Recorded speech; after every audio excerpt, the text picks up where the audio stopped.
தியாகராய நகர், பாண்டி பஜார் ஆகிய பகுதிகளில் உள்ள 43 கடைகளுக்கு சீல் வைக்கப்பட்டிருக்கிறது. அண்மை செய்தியாக நாம் பார்த்துக் கொண்டிருக்கிறோம்.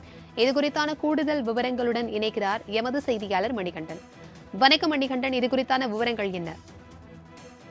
வணக்கம். சென்னை மாநகராட்சியை பொறுத்தவரையில சொத்து வரி என்பது மாநகராட்சிக்கான பிரதான வருவாயில ஒன்றாக இருக்கிறது. அந்த அளவுல அவ்வப்போது ஒரு குறிப்பிட்ட பகுதிகளில் வருவாய்த்துறை சார்பில் சென்னை மாநகராட்சியின் கீழ் இருக்கக்கூடிய ரெவன்யூ டிபார்ட்மெண்ட் சார்பில் அவர்களது பகுதிகளுக்கு உட்பட்ட அவர்களது மண்டலத்துக்கு உட்பட்ட கடைகள்ல எங்கெல்லாம் சொத்து வருவாய் செலுத்தாமல் உரிமைதாரர்கள் இருக்கிறார்களோ அந்த இடங்களுக்கு சென்று முன்பாகவே நோட்டீஸ் அனுப்பியும் அந்த வரி பாக்கியை செலுத்தாதவர்களுக்கு அந்த கடைகளுக்கு சென்று நோட்டீஸ் ஒட்டி லாக் அண்ட் சீல் செய்வது வழக்கம். அந்த அடிப்படையில இன்று மண்டலம் 10க்கு உட்பட்ட தியாகராய நகர் பகுதியில நாயர் சாலை, ரங்கநாதன் தெரு, தியாகராய நகர் சாலை ஆகிய பகுதிகளில் இருக்கக்கூடிய முப்பட்ட கடைகளுக்கு பூட்ட போட்டு சீல் வைக்கும் பணியில சென்னை மாநகராட்சியின் வருவாய்த்துறை முன்னெடுத்திருக்கிறது. கிட்டத்தட்ட இந்த 38 கடைகள் தியாகராய நகர்லும் அதே போல நாயர் சாலையில இருக்கக்கூடிய மாநகராட்சியின் காம்ப்ளெக்ஸ்ல 5 கடைகள் என மொத்தமாக 43 கடைகளுக்கு சீல் வைக்கப்பட்டிருக்கிறது.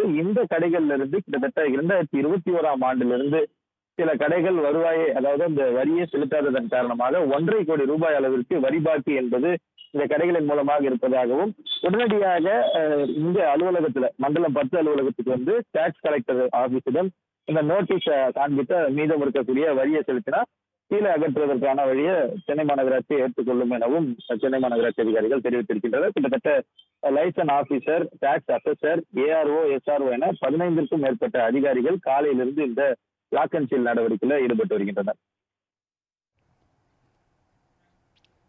தகவல்களுக்கு நன்றி மணிகண்டன்.